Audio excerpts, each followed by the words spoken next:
think we'll probably get started there.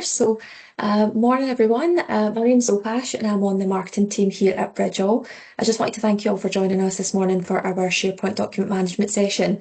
We will be covering best practices and showing you how best to collaborate and more effectively using SharePoint. Just a quick note before we get started. So the session is being recorded and we'll be sending out a copy of the recording and slides after the event. So if there is anything you'd like to catch up on or you want to share them with somebody later on, you can do.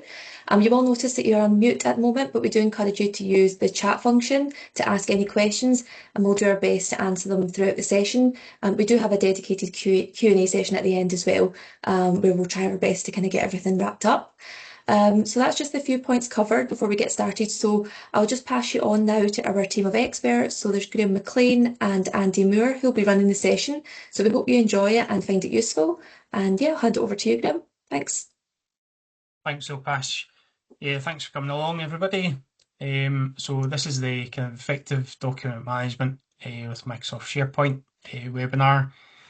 Today we're going to go through quite a few things. So we're going to go through just the kind of start off with the kind of risks around like poor document management. Start looking at some of the kind of collaboration and document management options that you get with SharePoint.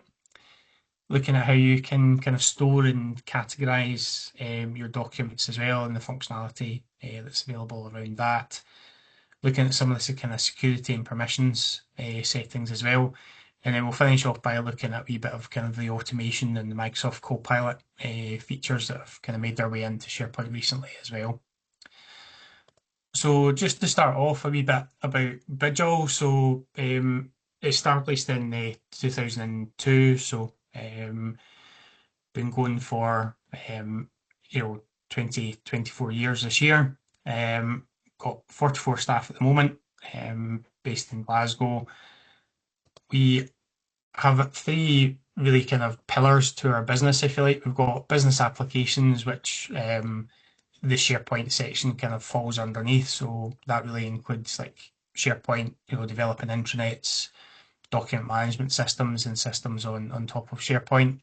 It also includes Power Platform, so looking at things like process automation, line of business systems, and actually kind of automating and developing line of business systems, and also custom code. And AI falls into that as well as reporting. So really everything that kind of can be an application from a kind of business sense, if you like.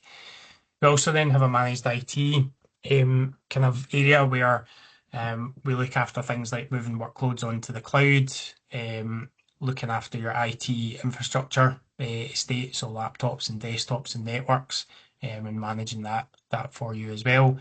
And then finally, we've got a product kind of division where we do particular products in the water industry as well. So we sell some products in the water industry.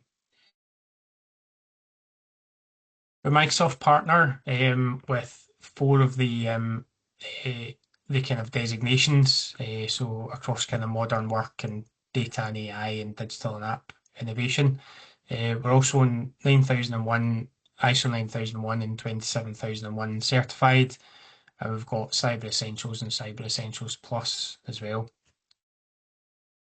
We work across a variety of different industry verticals, and so here's a kind of selection of just a small amount of our customers. You can see the kind of different logos there. We tend to find that this works quite well because if you've got customers in the public sector and customers in the private sector, they sometimes have the same challenges, but they don't really have a reason to be talking to each other. So quite often we'll find that we'll go and speak to a customer and they've got challenges that maybe in the private sector that somebody else has got in the public sector as well. We can kind of share that information and help them with that solution as well. So yeah, that's just a quick background there on Bridgell. I'm going to hand over to Andy now, and he's going to take you through the presentation.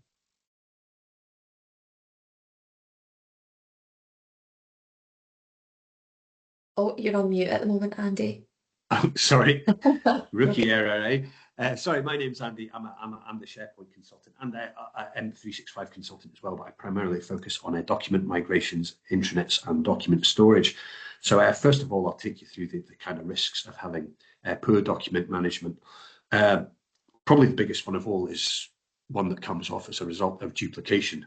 The risk of someone using the wrong document. We've had a couple of projects recently where surfacing of duplicates is a big concern for them, particularly through search engines and things like that. So we're looking at how we kind of temporarily kind of change their search so it looks in slightly different places. It maybe excludes certain places from the search until they can get a chance to go through their documents and reduce the number of duplicates they have there. I guess one of the other risks is inefficient collaboration communication.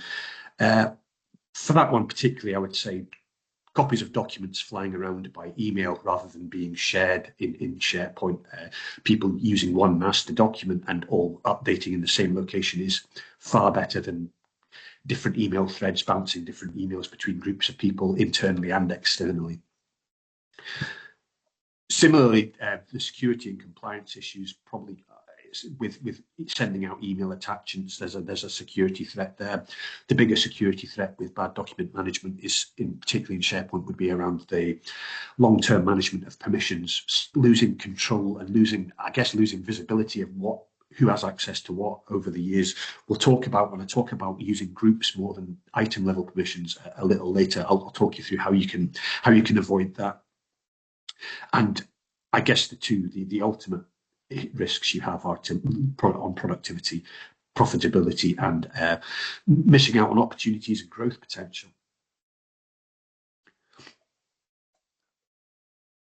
So collaboration and document management in SharePoint. I guess I want to take you through some of our kind of core advice about how to reduce the risk.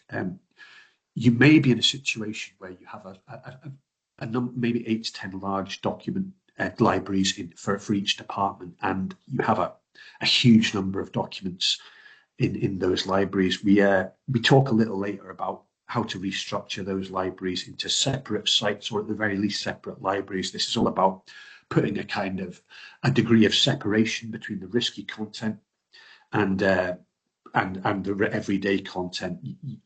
You don't want everyone to be able to, although even if you have permissions in there, you don't want people being too close to the secret stuff in case they are accidentally granted access. We'll get into that in a bit more depth later. Similar to what I mentioned about using email too much to circulate documents, once an email has been sent to an external party, you have essentially lost control of that document forever. It can theoretically go anywhere from there. There are ways like using the share feature in SharePoint rather than emailing documents. You retain that master file and you retain that control. We call it ensuring your document never leaves the cloud. And we'll talk a little bit more about the kind of document lifecycle as well. So we'll extend this concept from creation of the template, from a template through reviewing the document to publication, access for your users, and even sharing can all be done from one place if it's set up correctly. So a little bit more about the storage and categorization of documents. As I mentioned before, breaking down large amounts of files into different sites, it's good for storage, long-term storage and growth, but it's also very good for security. We kind of recommend to our customers, consider what the most sensitive documents are in any department site, and then you may consider that department having to build a restricted site. Both the kind of the department site that's used for general day-to-day work by the department and the restricted site are managed through a group, but the difference is that the group for the restricted site is solely dedicated to that particular site. So you want to create a group for each SharePoint site you have, and there may be groups that you want to kind of govern very strictly, so they can only be joined by IT request, for example, and that IT request is subject to approval. I guess the examples of this is you don't really want to have things like disciplinary actions or employee records within your HR files sitting in a folder which is just 2 folders away from your policies. You want everyone to read the policies. You want absolutely no one to read the disciplinaries. So They would be good examples of separation into a different site, certainly employee records. The last project we did, we set up what was called an HR restricted site, which was really about just moving those two topics with a couple of other kind of areas of the HR department into a separate site. Only really the HR leadership and the leadership of the business have access to that site through a group. The second point on this slide is about separating storage structure from navigation. I think in my experience of building intranets, a lot of leadership within companies, they like to see your company organization reflected somehow in the navigation of your intranet. This can be difficult to push back on them on, but it's often not the most logical way to structure your site. Departments move, and sometimes different departments that you wouldn't expect fall under different leaderships. I worked in a company where the IT department was part of the finance team, and it was just really because the senior director was the same person. But we had to encourage them not to try and reflect nuance like that in the structure. And you want to focus on creating what you call the user-orientated navigation. So think about what the user is asking for when they come into the site. What's the most logical way they can access the information, and kind of structure your information that way. Using columns and categories to filter your documents. You can obviously still use folders in SharePoint. Folders are always there. People are very comfortable with them, and they understand them. A lot of you will have come up with this concept of columns or metadata in SharePoint, which is another dimension by which you can categorize information within SharePoint. It works really well, particularly, and we're going to do a demonstration later on something called the Policy Hub, where metadata, more than folders, is critical to how that SharePoint site works. You want to think about using these kind of columns sparingly. I was asked to recommend how many metadata columns a customer should have across the board, and we kind of agreed with the customer, and I were instinctively saying between 3 and 5, but probably not more than that. The one that pops up in the last 3 projects is something called the document owner as a person and the document owning department. This is about covering the kind of ownership of your documents over the longer term. Documents could be created by anyone in the business, any member of a department, but ultimately the owner is the person with accountability for that document. And the owning department, a second field which isn't a person, that's just a department. You list that for continuity purposes. The director of that department may leave. At least you know who to replace them with once you use the metadata to find out which department is the owning department of this document. Where this is handy when you implement kind of properties like that across the board is that in the edge cases where you do need to store a document which is owned by, say, IT, but you need to store it in, say, policies or HR or something like that, for any reason, you can still track an owner of documentation outside of their base site or their department site, if you like.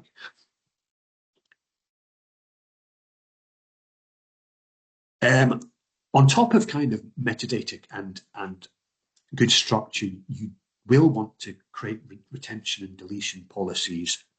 Companies have different retention policies. I worked with a company that had a retention schedule with 57 different content types identified. That's quite a lot. It's going to be quite a lot to set up, but what we're doing is we're consolidating all those different policies into, well, who needs 6 years, who needs 5 years, and who needs 7 years. If I remember correctly, financial records normally come in around 7, except in the case of company results of public listed companies, which you have to keep forever, I think. Employee records are 6 years. Within the kind of HR, I've mentioned specifically employee records. Within HR, if you were to put 6 years across the board on all your HR data, you may find that's not quite giving you the retention coverage you need. In the example of collecting CVs for recruits, particularly when it comes to the CVs people have sent in who didn't get the job, we really recommend the retention policy on those is very short. I know that companies like to keep candidate pools and CVs to refer back to later in case they want to rehire one of the people who didn't get through the interview the previous time. When we kind of talk to the customer in a little more depth about this, about how many people have you recruited through that mechanism, they we're unable to think of anyone. I think really you have to be kind of conscious of personal data. You're holding a lot of personal data for a person in the form of a CV that doesn't have any sort of affiliation with the company, assuming they haven't got the job. I would say you want to be getting rid of that in about 6 months. The other key thing, more for the IT guys with retention and particularly the deletion policies, is that it will cut down the amount of data you have over time, give you a manageable size estate, and it'll start to automatically get rid of some of that kind of stale and old data as well. I'll just stop for a breath of water. Similar to kind of retention labels, sensitivity labels are a mechanism for keeping good documents categorized and under control. Our example here of 4 labels comes from a kind of standard which has been developed in the UK. We use it here at Bridgeall. One of our customers just adopted it, and I think I've worked with 2 other clients that have used it. I'll talk you through it in a minute, but before I do, you don't have to use these. You can set your own labels, your own label regimes. I would say that setting a simple regime like this does work quite well. It also, with this being a standard, you will experience, if you introduce some sort of standard labeling regime, as people join your company and leave your company, they may be coming from another organization that's used the same labels, which means they kind of understand to some extent the terminology involved here. You can set up more than one set of sensitivity labels for different areas of SharePoint. You need to be a little cautious about this, because when people move from department to department, they need to be sure of what things mean, what's meant when we say confidential. Does the meaning of confidential change if you're moving from the HR department, from the IT department? It muddies the waters a little bit around the meaning of words getting lost. As far as this standard goes, public is anything that the public can read, that you are happy for public consumption. It would fall under marketing and communications mostly, but some of the HR policies that appear on your website, the anti-corruption and anti-slavery policies that public companies have to list, marketing materials, case studies and publications, all this kind of stuff is covered by public. On the green area, the internal area, that's for everyone in the company can read this, and it's kind of the kind of content that you would encourage everyone in the company to read. Policies, forms, announcements, and news. This would mostly cover your intranet, be the kind of the tier of your business where you would be covered there. The yellow area, confidential. I describe this, but it's not exclusive to, but this would be your department sites, your working areas for different teams and departments. There may be several things that are covered by confidential, but it would be a closed SharePoint site. And the final one, sensitive. I mentioned these as restricted sites earlier.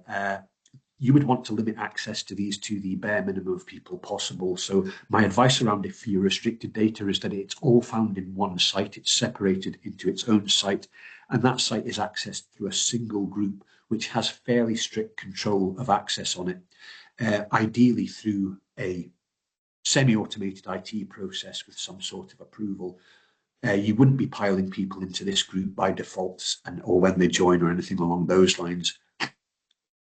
So the other offshoot of labeling is that round the back, once everything's been labeled, your system administrators can start to gather a picture of where the highly sensitive and the confidential data lies. Is it spread out too thin? Is it in too many locations? And crucially, can we consolidate it into a smaller number of locations? And this is about mitigating risk. You shrink the profile, your risk profile quite considerably there. That would be a long-term objective for applying sensitivity labels is about kind of restructuring a little bit and reducing that risk. Managing security and permission settings in SharePoint. This is everyone's favorite topic, right? For anyone that goes back to the older versions of SharePoint, this does get difficult over time. We kind of, not strictly, but we recommend working groups as much as you can and don't apply permissions to items or even folders individually. If you have content within a SharePoint site you want to secure, consider secure differently, at least to the rest of the content in that site. Consider giving it its own library and set the permissions on the library. If it's highly sensitive or highly confidential, give it its own site and secure that site through a single group. The reason for site separation will allow you over time to introduce more sophisticated security features. There are some really advanced security policies in Microsoft 365. They aren't easy. They aren't that easy to set up. You would use these sparingly, but there is a policy, for instance, that we have with some of our data, which is if you take a file out of this particular SharePoint site and email it to someone, if the person was not the intended recipient of that email attachment, they cannot open it. Because when they open the attachment, the file tries to call back to 365 Cloud. It tries to authenticate to see if the person opening the file from their email is the person that it was originally intended for. So effectively, this attachment cannot be forwarded to anyone. In practice, we wouldn't even be emailing those files to anyone. We'd be at worst sharing them externally, but these files in our case won't be going external. In terms of the permission best practice, you keep the model simple and clear. When I talked about not doing item level permissions or folder level permissions, there is a really good reason for that. This is where, once you use those, you can't easily report on where those permissions are. You could have, say, 50 folders and with 50 other subfolders. There isn't a really clear place for you to go and check, well, who exactly has access to all of these folders? And it's about kind of applying consistent it gives you more consistent search results. It ensures that the search results are trimmed for the correct people, and it shows a bit more ownership as well. So the perspective of governance, there will be areas of your SharePoint and Teams and Outlook indeed that you need to apply governance to. Probably one that a lot of you will be familiar is this idea that when you deploy a new SharePoint 365 tenant, site creation is switched on for all users by default. With a lot of IT departments, it's a race to get that switched off as quickly as possible. Some of the early adopters, unfortunately, weren't aware of this, and lots of sites called test and test 2, test Andy, test, this kind of thing. A lot of that going on. It can be tidied up and reversed. Switching off site creation, self-service site creation is, I would say, is the most common practice now. Showing ownership of the sites is also crucial. There is a document owner field when you create a site. We'd encourage you not to make that your head of IT with every site. That field is designed. IT are super users. They don't need to be in the owner field. That field is designed for showing the functional owner of the document. And keeping a clean permission structure. So when you're creating sites or teams, consider, can all the people in that team access all the content? That keeps things a lot simpler. If there's content that they aren't supposed to be accessing, should we move it somewhere else and make that another smaller site with stricter permissions? So separate your content according to its security needs is a good practice, but you don't need to you don't have to stick to it religiously. I'll put it that way. Sometimes you will have to break those rules occasionally. Okay, just take a little drink of water, and then we'll start with the automation stuff.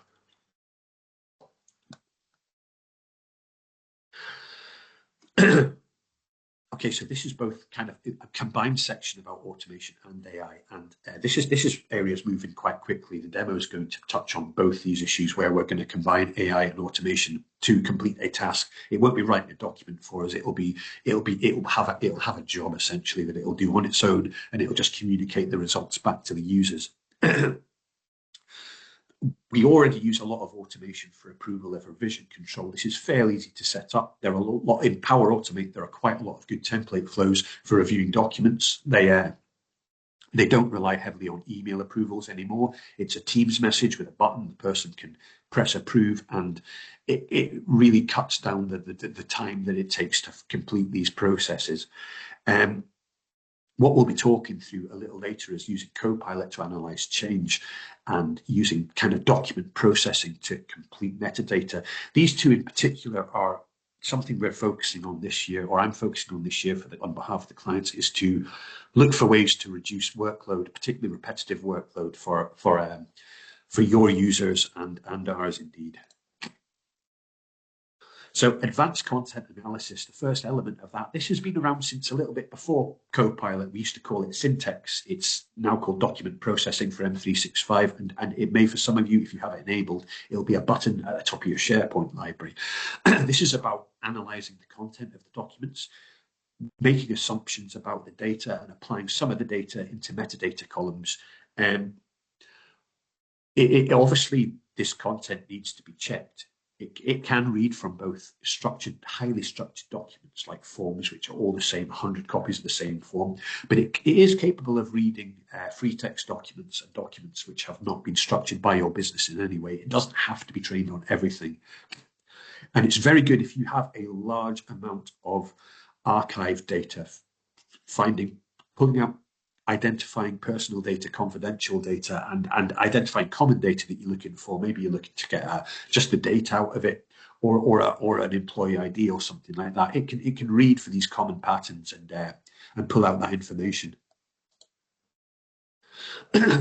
Copilot similarly is slightly different. You know it as this kind of in-page assistant for various different applications, but it also has an opportunity within SharePoint. It's more going to be about kind of producing data for you and also creating pages, which we will demo a little bit later. I suspect a lot of you at the moment use Copilot to support you with kind of tasks like drafting your documents. We probably wouldn't recommend you create your final documents. We do the early drafts. We change a lot of stuff.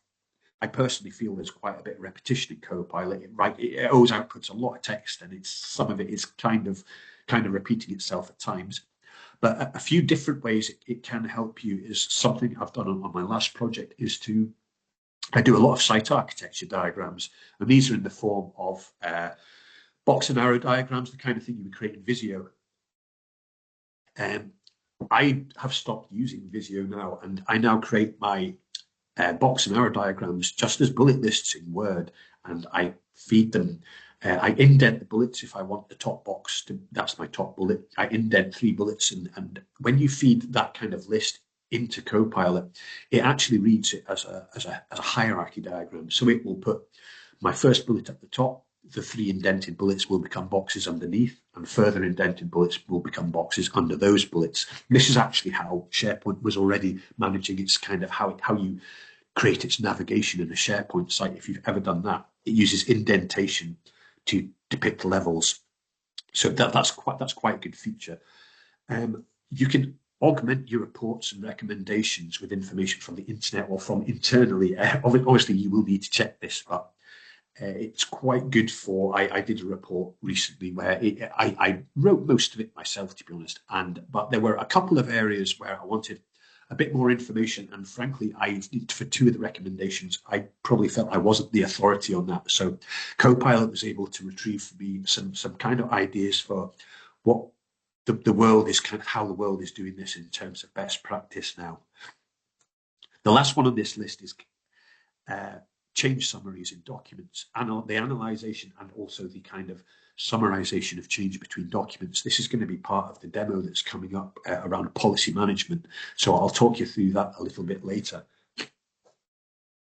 I guess when it comes to as AI and Copilot grows, try to think about not just about it as an assistant to create content for you, but are there repeating tasks that can either be taken over, or what do you spend an excess of time on when you're working? For me, it's box and arrow diagrams in PowerPoint or Visio. So I found a way to kind of get it doing them for me, and it will save me an enormous amount of time over the long term. So Copilot, it's very good at certain tasks. You need to identify which of those tasks that you don't want to do or that take up too much of your time. Can it do them for you? I would just suggest you kind of ask it and try it out. We're looking more in terms of when it comes to AI, we're looking at combining Copilot agents with Power Automate to take over routine tasks. The example I'm going to give you is document review cycle, which is we are moving into some quite heavy automation for that now, a real minimum of human interaction with that, except for the review and approval stage. There will be others. It can process large amount of invoices and read out the data from those using document processes. There's a lot it can do. I think you just need to identify what it is you think you can ask from it. And that takes us on to the demo. So I'm just going to share my screen now.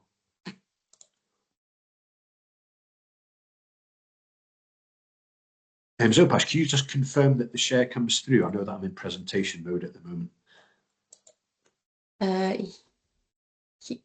Yes. Is Yeah, it showing? Yes, yeah. Yeah, we can see a different screen now. Yeah, all good.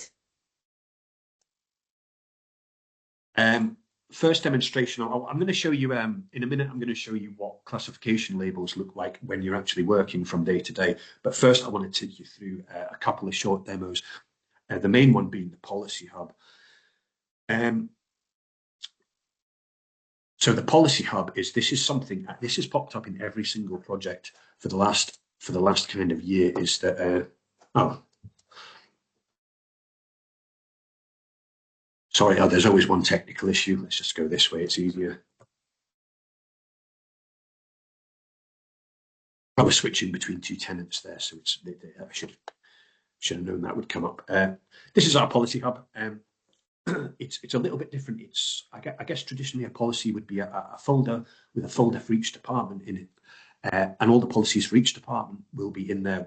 When we thought about this, we're thinking about this from a different perspective. We're looking at what is the user supposed to do with all these policies? What if you have 400 in the company? Which ones am I supposed to read? I don't know. I got a few policies in the induction, but what about the rest? So we've kind of structured our Policy Hub to show, be really kind of user focused. So we start off with the must read policies. These are part of the company induction. These are the policies you have to read within ideally the first week or 2 weeks of your employment. That's just taking me through to a filtered list of documents which have the must read column ticked.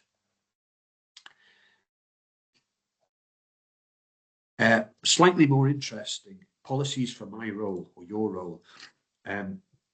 This is a list of different roles we have within the company. It's not exhaustive, it's just for demonstration policies, but behind each of these options, there can be policies from, primarily it'll be from one department. In the case of human resources, it's all just HR departments. But let's say do you manage or supervise a team, you will have policies from several different departments coming in there. And that's kind of how we set this up, is that there is a department field on our policies, but there is also a job role field as well. So it's intelligent enough that we assign it. This is an HR policy that we know it's HR that owns it, but there are different roles this applies to. So we put all this in the kind of metadata through this kind of applicability field. It's a technical team, it's managers, it's all staff, and the ticked items here are the items which are classed as day one policies or mandatory policies, if you like. So slightly more interesting element to this is when a policy is changed, we have AI reviewing the old and new version of the policies, and it's outputting a change summary, which goes back to the person who's changed the policy for approval. But essentially it creates a short summary of what's changed in the policy. The idea is this: we have to be realistic. If you change a policy a week, you have 500 employees. How many of those employees actually reread all those policies which are changing from scratch? I'm not going to put a number on it, but I personally, I feel it would be quite low. What we're trying to do here is we're going to take these change summaries and we're going to push them out to the users via Teams. So that instead of reading an entire policy once a week or maybe more, they get a quick message with a paragraph of what's changed in this policy. And I think what we're trying to do here is change the nature of how we communicate document change a little bit, if we can. But it's really about, my concern is kind of uptake and adoption realistically. Is change communication getting through? A lot of the work I do is around management systems, ISO control documents, and it's change control. And it's really, so we're working with the kind of documentation that we really do want the users trying to reading consistently. So kind of this is the idea behind this, creating a change log which makes easy to read change summaries, and you can apply it to anything, not just policies. This is the reasoning behind this.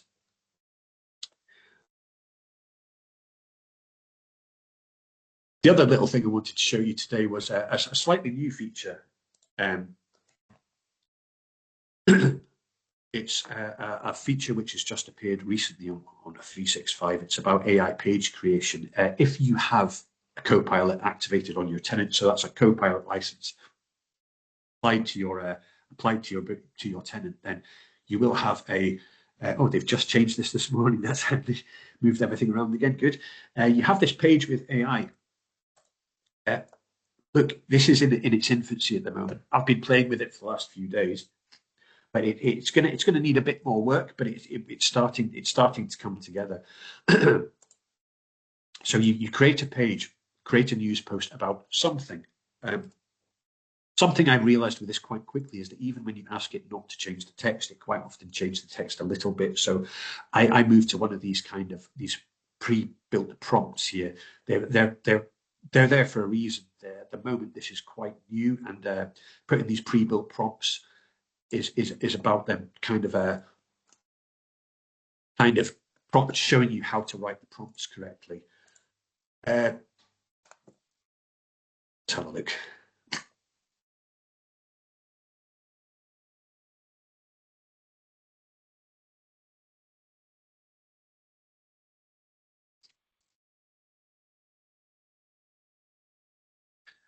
It will change the text a lot if you let it. This is something I've noticed. It does have a bit of artistic flair. It's going to put a few images in, but ultimately it's going to take the content of my document, and it will rewrite parts to expand on them a little bit.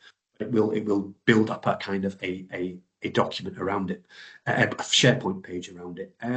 I've been trying this out with, can you change the banner image for me? Can you work to a template? I haven't got those working yet. I think templates and that kind of stuff is still to come. It will import images as part of this process, I imagine. It did yesterday, but it doesn't seem to be at the point where you can get it using the more sophisticated SharePoint components and building stuff into them, unless I just haven't found how to ask it correctly yet. That is, I won't open the document, but this is the content from the document. It's writing them out in sections.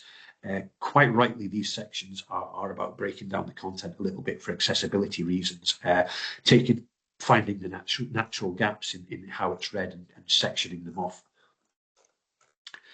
It's put in an image there. It's always going to be quite a stocky image with kind of this. I'm afraid that may change over time, and it'll continue to write out that page as we go. As this feature develops, we see this as being very helpful in migrating large amounts of intranet content. We are hoping that it's going to be, for one of our projects, we can start thinking about. They are reviewing about 200 intranet pages as we speak in Word. And we're hoping by the time it comes to migrate, we can feed all these into SharePoint AI, and it's going to generate the first draft of the pages for them, which would be great if, and at the very least, it'll get the text in there, and we can change it later, which is really good. It's something we do kind of we would like to see. My third demo is I just want to show you very quickly, for those of you who aren't familiar with sensitivity labels, what that looks like to the user. It's when you come to save a document. It's going to ask you to, if you can see this red box here, we have to select a label for every document, and the labels are kind of aligned to what I showed you in the presentation. I personally work always with internal and confidential. It seems like it might be a bit of a pest to do at first, but actually this has become second nature very quickly. You have routines. My sales and prototyping stuff comes under confidential or sensitive. Everything else I do is internal. I'm not really doing a lot of stuff in the public except webinars like these, but I don't publish a lot of documentation to the public, certainly not without the marketing team seeing it first anyway. So these will appear when you're sending an email, when you're saving a Word document or saving a PowerPoint slide or an Excel spreadsheet. there may be some users that have a bit of pushback, says I don't have time for this. I would stress that you get used to this very quickly. First day for me, I was kind of fine with it. It's reassuring as well, because it reminds you to consider what it is you're writing and where it is you're sending it. The information from these labels around the back in future you can use to determine whether this file is allowed to leave the building, or what retention policy it has. So you can start treating confidential and sensitive information more securely at a kind of network or infrastructure level than you would at the moment. So I'll just jump quickly back into the slides, but I think one of them is just a recap of this kind of document review process. So how that looks and what's automated. We have a drafting library for our policy hub. The authors draft the changes. They send them out for a review and approval. It gets auto numbered by Power Automate, and also there is a number generation component to SharePoint, which gives you a unique number across the estate every time to ensure that you're not accidentally duplicating numbers. If the workflow goes ahead, it converts it to a PDF, and then AI generates a change summary and then notifies the users of the change along with a link to the document. So there really is not much for people to do in there apart from review it, approve it, and obviously draft the changes in the first place.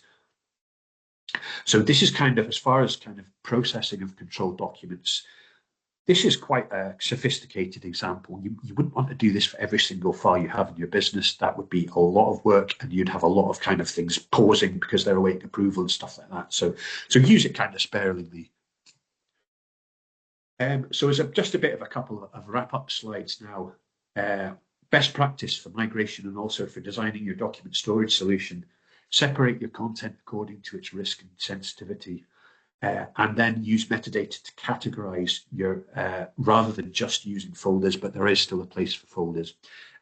Consider document ownership as probably a metadata field that you probably do want. Another good one is a tick box to state whether or not this file contains any personal information that would be subject to GDPR or privacy laws.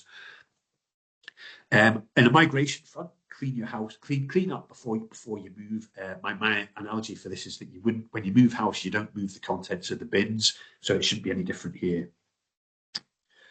And consider, when you're designing your estate, consider what the key content types are for your company. What are people using the most? Purchase order forms, timesheets, this kind of stuff. You can turn those into special dedicated content types where you control the template centrally, and you reduce template duplication or template deviations as well. Slightly more sophisticated feature, but we're implementing it heavily with a charity we're working with at the moment, and they're starting to really see the benefits of that already. As a more general summary, I guess for this session, because now that AI features are being rolled out, it seems like a new one every single month. Consider what tasks you might want to hand over to AI. It'll free up some time for you, quite a lot of time in some cases, and it'll allow you to increase the departmental workload. That's kind of where we see the evidence suggests is that AI is increasing workloads rather than decreasing the number of resources. I have to be careful about that one, but it seems to be that this is the benefits are in productivity, not in savings, which is great. Use automation and everywhere while migrating where you can. Now that automation and AI are working together, AI can help you determine where things should go when you migrate, although that's not quite there yet. We're in that area that it can start to make assessments on what the correct place for files is. This is something automation couldn't do. It didn't have its own way of making a decision like that for you. And finally, build your document management system to a way that fits the user's intent. Don't try to kind of pin it too closely to the organizational structure, because that's going to change. And you don't want to be subject if there's a merger or an acquisition, you don't want to have to be rebuilding everything every time you acquire another company, or if you're acquired yourself. So don't feel you have to mirror the organization chart within your site hierarchy. And that's just on to questions, folks. Zopash, do you want to take over? I'm going to have a drink of water. Yeah, sure, no problem at all. I was just going to say there have been a couple of questions. I know that Graham's been on the chat as well, just going through them. There was one by, I think there was Eve had mentioned earlier on about will you be showing us how to add labels, etc. later on. I know we probably don't have time to kind of demo that exactly, but I don't know if you can maybe touch on that at all, how you can do that. Do we mean kind of create the label within kind of Office 365 as in we create our labels? Or I guess I showed you how to apply a label to an email. I probably can't show you how to create. It's quite a long process to create actual sensitivity labels within M365. But there's an area within, I believe it's called Purview or the Microsoft Compliance Center, and it's called your sensitivity. And underneath that sensitivity header, you have labels. And what you do is you go through a kind of a multi-step process to determine what your label should be. What is the context? What do you want people to understand about labeling that data that way? And what do you want to apply it to? Because you don't have to apply it to emails and SharePoint and Teams. You have the option it can be to files only, which is files within Teams, SharePoint, and OneDrive, or it can be to files and emails and other things indeed. So it's you can limit the scope, so you're not labeling absolutely everything. But we would probably recommend companies consider implementing this for files and emails at this point. Yeah.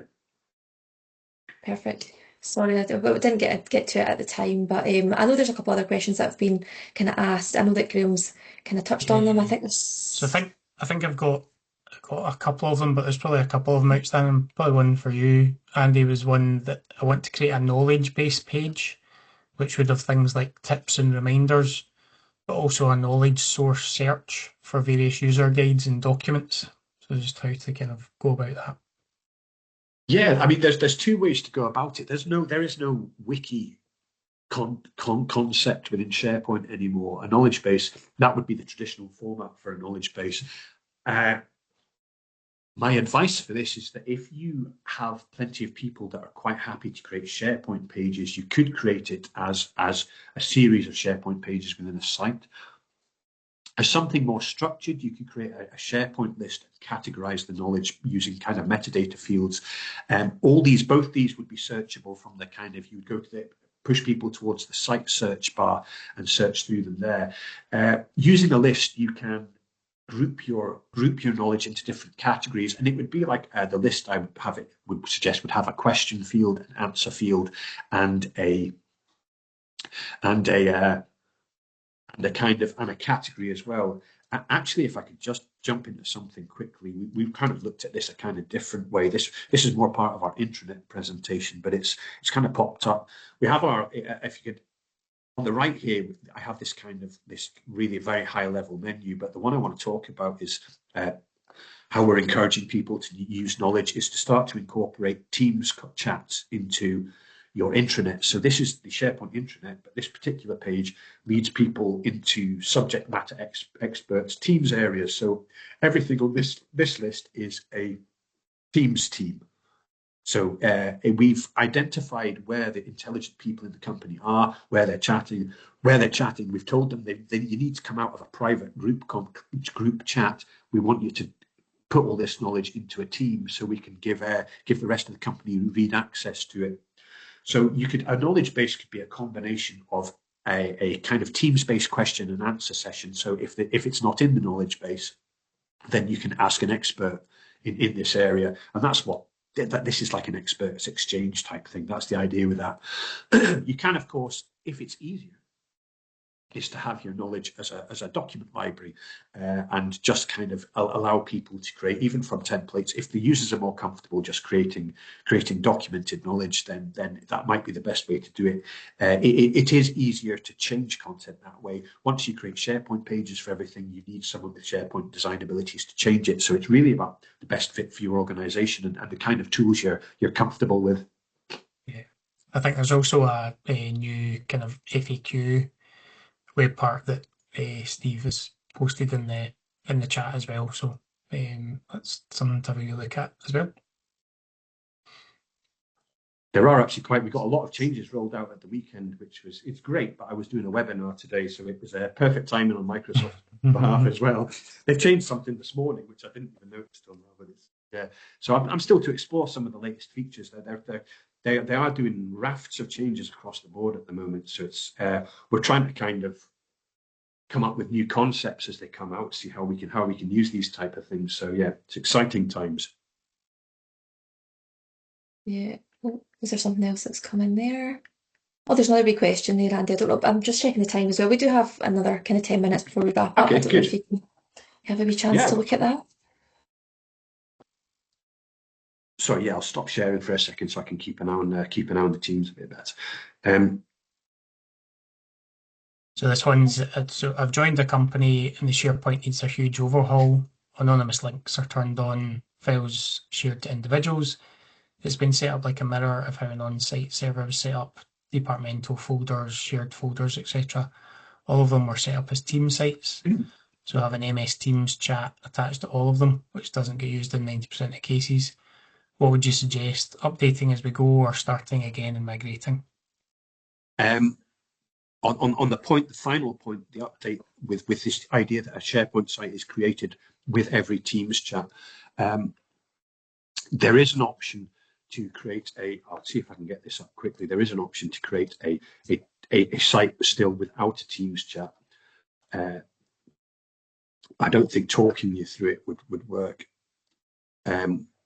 Create a site, this should be the fastest way to get to this, I hope. I'm hoping for a little button down in the bottom right here which says other. If it loads today. Broadband has been a bit slow for me today. I'll refresh. It's just typical. You want it to just now, it won't work. Yeah. While actually, I guess I'm talking. Should you create new SharePoint sites for everything? Use what you have. I've worked through a project with a client just last week where we decided we were going to use all those Teams created SharePoint sites. We were going to stitch them all together and create the DMS because they were nearly empty. They were all available to everyone. So we were kind of thinking like, let's use what we have. Let's not start again. The danger of starting again is that you have to be absolutely sure that you'll have the support of the organization to delete the old stuff. There may be areas where you must start again if your sites are in what we call classic SharePoint mode, so if it looks like 2013 or 2016, or even worse, if you have sub-sites within those classic sites, you will have to move those because they will be coming up as the next thing to be disappearing off the list. So yeah, it depends. I guess it depends on if it's a mirror of your existing site in the sense that they've used all classic SharePoint look and feel. You will need to redo that and move the content, but my recommendation is that you do it one department at a time. So you ensure that you move one department, you get their old stuff in the new place, you get them working on it, you delete the old stuff. You don't leave yourself with 17 departments have moved, but 17 of the old departments' content still exist because that may exist forever. And that's always the bit I'm trying to avoid with clients. It's just ending up having two of everything. Okay. I was going to say, I still think there's a couple more. I think there was somebody, Russ, in there. I've experienced issues with SharePoint sites connected to team sites whereby regardless of any unique permissions you set up for files, folders, libraries, lists, the rights applied by the team membership overwrite it. Have others experienced this? Any suggested solutions? Apologies. I know that there will be some kind of disruption to sharing overrides permissions as well as just having people override it with kind of so sharing even internally or externally. It changes the permissions in their nature and that a few people are added to either the read or the edit access. If you have sites that you're really concerned you don't want permissions changed at all in, I would suggest that perhaps if you can, you switch off all types of sharing for those sites and you kind of take a look at what your users can do around permissions. You can discreetly change the permissions to so they can't add people from the permissions, but they still have edit access and all this kind of thing, but they can't change permissions sets, if you like, for different people. There is a few things you can do there. Graham, do you want to add to that one? There's quite a few different things to cover in how to retain control of permissions. It's obviously a tough one, but yeah, there's quite a lot in there. There's quite a lot of settings around what you can do, kind of organisation wide or site wide as well around, like whitelisting, so you can only share with certain domains, or stopping the sharing completely, or just sending out, sharing links that are read-only, so people can't edit the file when they receive the link. There's a new feature as well around making sure that they re-authenticate with the link, so they have to re-authenticate after so many days. And also there's a feature that basically drops the sharing link after a number of days as well. So by default it's set to 30, but you can change the number on that. So you send out a sharing link for something to somebody outside the organisation, they've got access to that file, but it automatically kind of tidies up after itself. After 30 days, that link's no longer active and they don't have access to the file anymore. Whereas previously you would have had to go in and remove the share for them when they were no longer using it. So there's a few features like that are starting to kind of drop in as well. I guess while we're on the subject of sharing, I guess what we do at Bridgehall with our customers is we recommend they isolate sharing to 1 or 2 dedicated SharePoint sites, even if they have to move some files over there. Those are duplicate files, but it's better to have a few duplicate files than have members of the public wandering around in your intranet. So we have the 2 sites I would say in question are your trusted partners. This is persistent sharing where then they can come in and out as they want, often over maybe even over years. And then you have your general sharing site is a site where you are sharing with people you aren't so familiar with. We would recommend putting a retention policy on this site of maybe as short as 3 months. So not only do the shares expire, but the files will tidy themselves up pretty quickly. Just obviously you will have a copy of these files back in their source location, but that's internal. But it's a good idea to consider sharing a branch of your SharePoint site rather than something that people do everywhere, particularly with external users. Perfect. I think there's one last, I don't know, we are coming quite close to time, but I'm aware other people might have other commitments and stuff on after this. But just really quickly, so how did you get the AI to review the old file? Also, does this use the AI credits? Yes, it will use credits. Actually, this one is using Power Automate computation, so it's slightly earlier than Copilot, but it uses a Power Automate flow to take the newest document, and then it takes the file name and it will pluck the previous version out of SharePoint for you, and you then hand it over to Power Automate Compute, which in itself is an AI kind of the AI side of Power Automate, and you prompt it. The prompt needs to be quite detailed. You ask it to analyze the differences between these 2 documents and output a summary in as little paragraphs as possible to not only highlight the changes as text, but to give context to the changes relating to the wider document. I mean, the prompt for this was quite long, but it really, actually, I can't show you the output just now because it's the one that we have working is for a specific client. But it's worked. It has actually worked very well. We're really pleased with it. Sounds good. Perfect. I think we'll probably wrap up there. Graham, I don't know if you wanted to say anything just there at the end. Are you all good? No, that's ideal. Just thanks everyone for coming along. And if there's any questions, then I think Zopash will send the slides out after this and then follow up. Yeah, no, just wanted to give you a big, just say a big thank you for joining us for the session today. And we really hope you found it useful. Thank you so much to Graham and Andy for delivering such an insightful presentation. There was loads of new stuff in there as well. So we hope you'll, maybe play about with that and stuff. And if you've got any questions, please do get in touch. As Graham said, I will be sending out a follow-up. In the meantime, I'll add in some details in the chat as well, so you can see our email, etc., to contact us. And yeah, great. Andy, I don't know if you have a couple of words to end. No, just want to say thanks to everyone for coming. That's really good attendance. Am I an influencer yet? That's my only question. How many people do you need? You need to do all the next ones. No, thank you so much, guys. Thank you, and we'll speak to you guys very soon. Thanks. Bye. Bye.